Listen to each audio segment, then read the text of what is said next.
mesdames et messieurs, moi je remercie bien sûr évidemment avec beaucoup de chaleur les collectifs Audace et Croissance Bleu Marine pour cette convention. Les sujets économiques et industriels étant très vastes, je me limiterai aujourd'hui aux deux thèmes essentiels qui nous ont occupés, donc l'innovation et l'entrepreneuriat. Ce titre porte à la fois un constat historique et un projet d'avenir. C'est un constat historique car la France a toujours produit des entrepreneurs de génie et des innovations majeures. D'ailleurs, entrepreneur est un mot français. Nous l'avons même exporté puisque les anglo-saxons l'ont adopté. Mais ce titre est aussi un projet d'avenir car la France doit redevenir le pays d'entrepreneurs et d'innovation qu'elle risque de cesser d'être dans le désordre économique, social et sécuritaire généralisé dans lequel elle s'enfonce, rongée par un chômage massif de plus en plus intenable. Contre ce mal, un seul remède, la création d'emplois par centaines de milliers. Au final, ce sont les entrepreneurs qui créent l'emploi. Mais qu'est-ce qu'un entrepreneur, me direz-vous?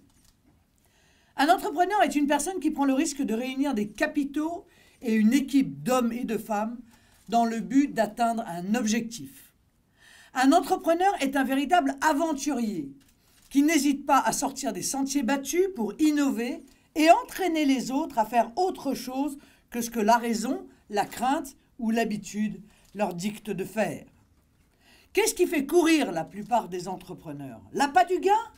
Non. Le penser serait manifester la pire méconnaissance de ces hommes et de ces femmes dont les motivations les plus profondes sont le goût de la liberté et un besoin débordant de construire. On disait naguère « heureux comme Dieu en France ». Eh bien, je souhaite que mon projet et mon programme permettent de dire « heureux comme un entrepreneur en France ».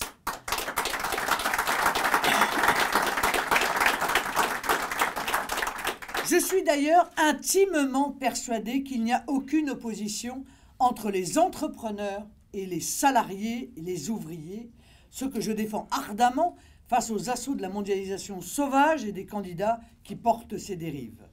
Se battre pour l'entrepreneuriat, c'est aussi se battre pour les salaires et pour l'emploi. Qu'est-ce qui rend un entrepreneur heureux dans un monde du travail heureux? Ce qui le rend heureux, c'est d'abord la liberté. Liberté de créer, puis de développer sa société sans être étouffé par des contraintes administratives inutiles. C'est pourquoi je mettrai en place un véritable guichet unique qui sera le trait d'union entre les entreprises et les administrations. Liberté d'embaucher aussi, sans être écrasé par des cotisations trop lourdes qui sont un frein au développement des TPE et des PME. Liberté d'évoluer sans être freiné par les banques, que nous inciterons concrètement à proposer des prêts de trésorerie.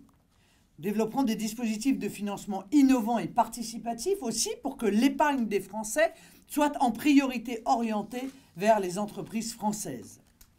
Ce qui rend un entrepreneur heureux, c'est la liberté de construire, de bâtir avec des salariés sans être étranglé par les mauvais payeurs. Sur ce sujet, nous mettrons en place un contrôle strict du respect des délais de paiement, qui seront d'ailleurs réduits.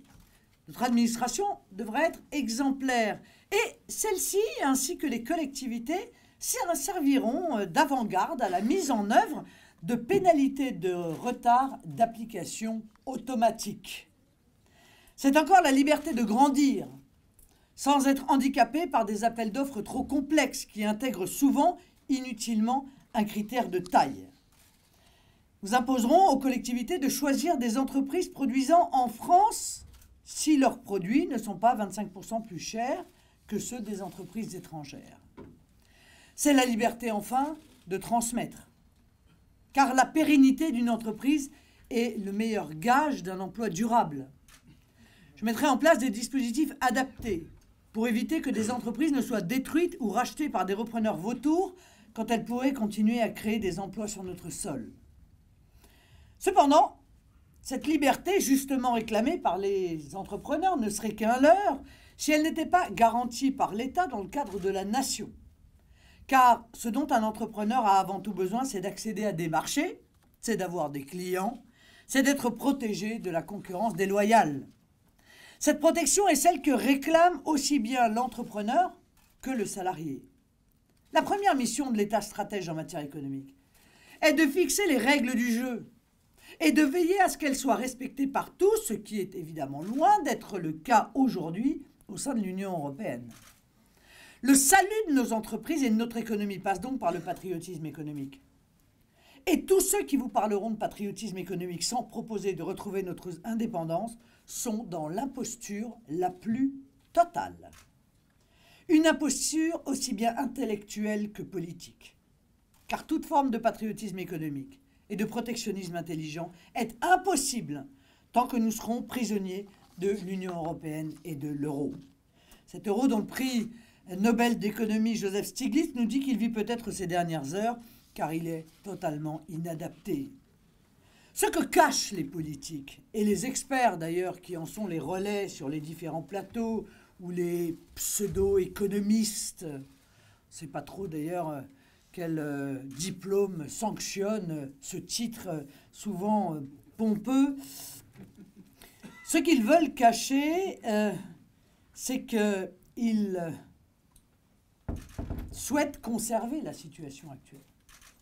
C'est ça la réalité. Derrière les mots de réforme qu'ils utilisent en toutes circonstances, c'est garder le cadre actuel, et notamment le cadre imposé par l'Union européenne. Mais si l'on voulait créer immédiatement, restant dans le cadre actuel, plusieurs centaines de milliers d'emplois dans le secteur des énergies renouvelables en France, c'est un exemple. Il faudrait baisser le salaire des ouvriers français au niveau de celui de la Chine, premier producteur mondial. Il faudrait supprimer la quasi-totalité des cotisations sociales, donc le financement des retraites et de l'assurance santé. Il faudrait supprimer toute contrainte environnementale, toute réglementation sur la sécurité au travail et exonérer d'ailleurs d'impôts la majorité des profits qui sont créés par cette activité. Mais est-ce que ce cauchemar vous paraît viable et socialement réaliste et digne? Digne? Mais évidemment que non. Sauf peut-être à François Fillon ou à Emmanuel Macron. Rappelons d'ailleurs à tous ceux qui semblent l'ignorer que la Chine protège et réserve ses marchés publics à ses entreprises nationales. C'est ainsi que les entreprises de ce pays, s'appuyant sur des marchés publics réservés, sont devenues puissantes sur leur marché intérieur avant d'inonder un marché européen sans protection. Voyez ainsi comment Donald Trump, par volontarisme, a réussi à imposer à Ford de rapatrier une partie de sa production aux États-Unis. Seules les vraies réformes que je propose permettront aux entreprises de créer massivement des emplois. Ces emplois industriels pérennes et rémunérateurs, issus de la combinaison d'une croissance soutenue et de progrès technologiques, notre pays en a tellement besoin. Mais ils ne verront le jour que si nous levons l'obstacle majeur à la réindustrialisation de la France, qui est bien, et ça a été rappelé tout à l'heure, la monnaie unique. L'euro est en fait un Deutschmark bis. C'est une monnaie trop chère pour la France, comme nous le dit le FMI lui-même. Cela crée un déficit de compétitivité, une distorsion de concurrence de plus de 20% au détriment de nos entreprises exportatrices, dont la conséquence est un déficit chronique de notre commerce extérieur, et ce, ah bah tiens, comme par hasard, depuis la naissance de l'euro en 2001. Les voitures françaises se vendraient comme des petits pains en Europe si les constructeurs français gagnaient 20% de compétitivité d'un seul coup face aux constructeurs allemands, leurs principaux concurrents au passage. Imaginez le ressort que cela donnerait à l'activité des entreprises et à l'emploi.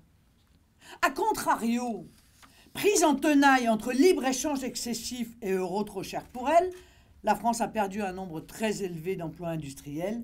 Notre industrie, en réalité, est saignée à blanc et la France s'appauvrit. Tu as eu raison de le rappeler tout à l'heure, Michael. Nous devons cesser d'être les idiots du commerce international. Comme l'a rappelé Philippe, la réglementation de l'Union européenne pose plusieurs interdits qui rendent impossible le marquage et la promotion du fabriqué en France. Mais on marche sur la tête. La France ne peut pas imposer la mention du pays de fabrication d'un produit, ce qui interdit de favoriser le fabriqué en France et ce qui interdit aussi d'informer les consommateurs sur le produit qu'ils achètent. Dans ces temps de transparence, on peut quand même trouver pour le moins contradictoire que survivent ce type d'interdictions qui sont en fait la conséquence de leur idéologie. La France n'a même pas le droit de lancer une campagne publicitaire pour vanter le fabriqué en France. De même, un marché public ne peut pas être attribué de façon préférentielle à des entreprises locales ou nationales. On le voit bien. Prétendre faire du patriotisme économique dans l'Union européenne est un vaste enfumage. C'est rigoureusement impossible, sauf à enfreindre les directives et donc la loi européenne, qui, dans la forme actuelle de l'Union européenne, l'emporte sur les nôtres. Le retour à notre souveraineté est donc une condition indispensable à la seule forme de soutien que souhaitent les entrepreneurs et les salariés français, l'accès à des marchés loyalement concurrentiels et à des clients solvables. Cette souveraineté, dans toutes ses dimensions, territoriale, législative, économique, monétaire et numérique, c'est la capacité à décider par nous-mêmes, comme le peuple majeur que nous sommes, et non comme un peuple mineur ou sous tutelle. C'est une nécessité absolue pour renouer avec la prospérité et le plein emploi qui seuls permettront de remettre la France en ordre. Le patriotisme économique permettra de recréer un cercle économique vertueux, car quand un produit est fabriqué en France, les recettes fiscales, les cotisations des salariés sont payées en France et alimentent évidemment les caisses de l'État. L'achat de produits fabriqués en France sera donc bon pour notre économie. Il sera aussi bon pour réduire le déficit budgétaire et la dette française. Et bien entendu, cette richesse, ces emplois et ces entreprises créées en France permettront d'avoir un niveau d'imposition des ménages et des entreprises plus bas et plus juste. Ce patriotisme économique permettra de créer ou de relocaliser des filières industrielles en France. Mais la finance moderne, totalement dérégulée, entrave fortement la création, le développement et même l'investissement des entreprises dont la France a besoin. Il faudra donc la réglementer d'une main ferme, mais avec discernement pour qu'elle soit à nouveau au service de l'économie réelle. Ainsi, les banques ont trop souvent dévoyé leurs activités en spéculation financière inutile et ont délaissé l'économie réelle.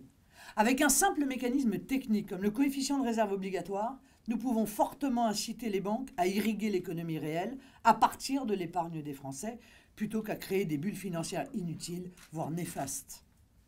Pour que nos entreprises du futur se développent nombreuses, je veux un capital risque français à la hauteur et des pôles de compétitivité tout aussi nécessaires à la création de nouvelles filières industrielles qu'à la résorption du chômage.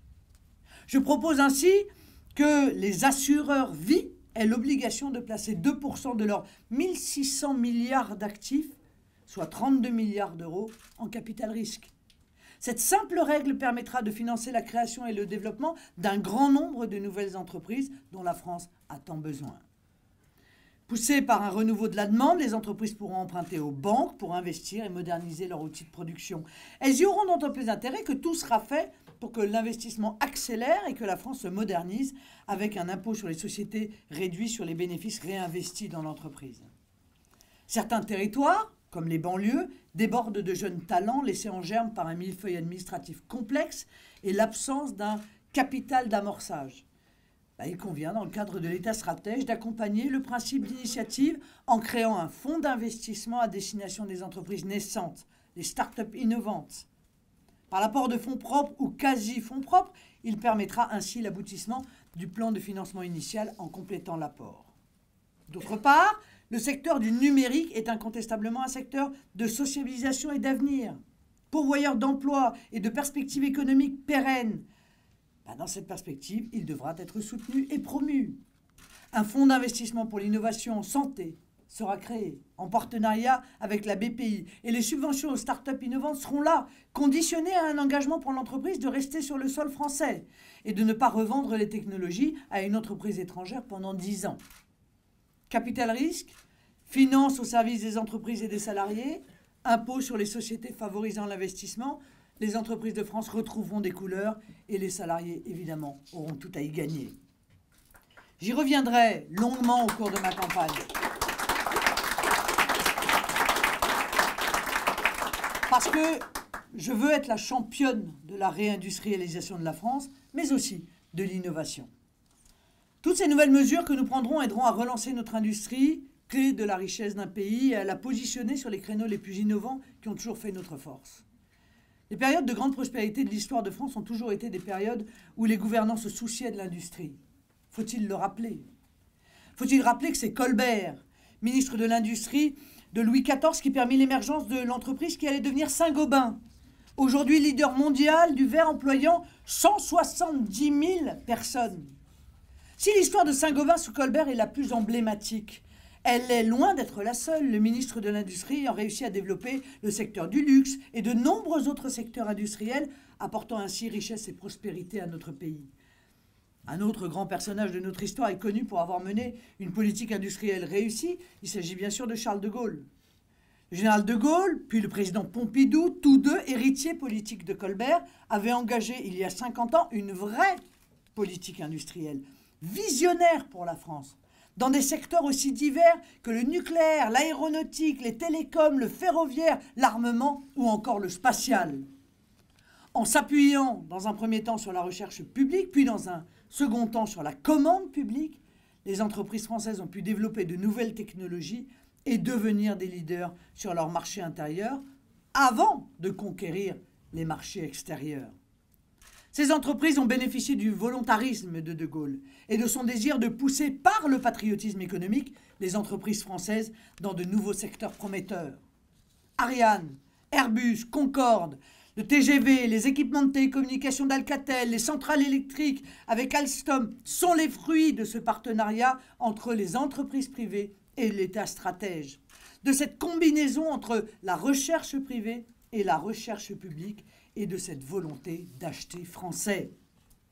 Des centaines de milliers d'emplois qualifiés ont été créés, ainsi que des pôles d'excellence industrielle qui sont encore mondialement reconnus aujourd'hui. De nos jours, les présidents oublieux de leurs devoirs laissent filer nos champions créés par les grands hommes d'hier. Bien sûr, l'époque a changé, il ne s'agit pas de copier le passé, mais de s'inspirer d'une philosophie politique et économique qui a su démontrer son efficacité et sa modernité, cette philosophie volontariste que redécouvrent en ce moment même les États-Unis et le Royaume-Uni. Enfin, nous avons le devoir de soutenir notre agriculture, un des symboles de la France, un de ses piliers aujourd'hui en grande difficulté du fait d'un libre-échange suicidaire et d'une monnaie surévaluée. Confrontés l'an dernier à une chute de leurs revenus, les exploitants les plus fragiles, environ un tiers de la profession tout de même, se sont retrouvés avec un revenu d'à peine plus de 350 € par mois. Si on ne fait rien, un grand nombre d'entre eux sera contraint d'abandonner son exploitation. Et c'est intolérable. Un pays qui traite aussi mal ceux qui le nourrissent est un pays en désordre. Enfin,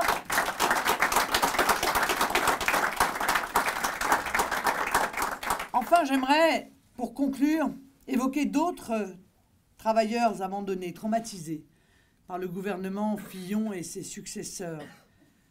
Eux non plus ne comptent pas leurs heures. Et pourtant, ils peinent souvent à atteindre l'équivalent d'un SMIC.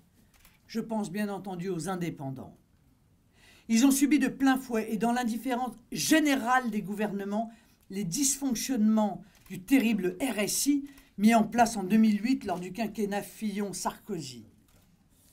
Alors je le dis solennellement, il est temps d'en finir avec ce RSI qui conduit trop souvent au RSA.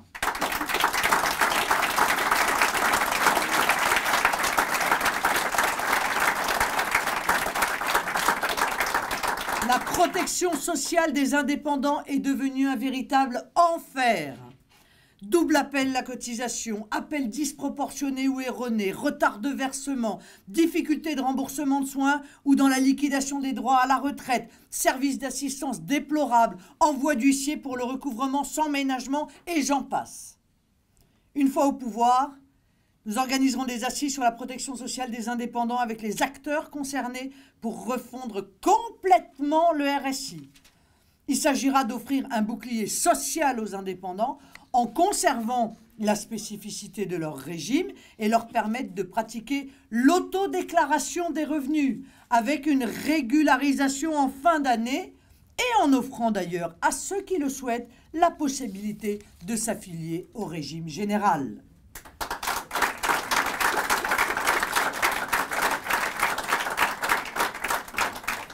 Je conclurai par l'engagement que ma présidence sera celle de la justice en matière économique, meilleur équilibre entre travail et capital, meilleur équilibre entre économie réelle et finance, rejet de la mondialisation sauvage, meilleur équilibre entre grands groupes et PME pour remettre la France et son économie en ordre en 5 ans, et ce, au nom du peuple. Je vous remercie.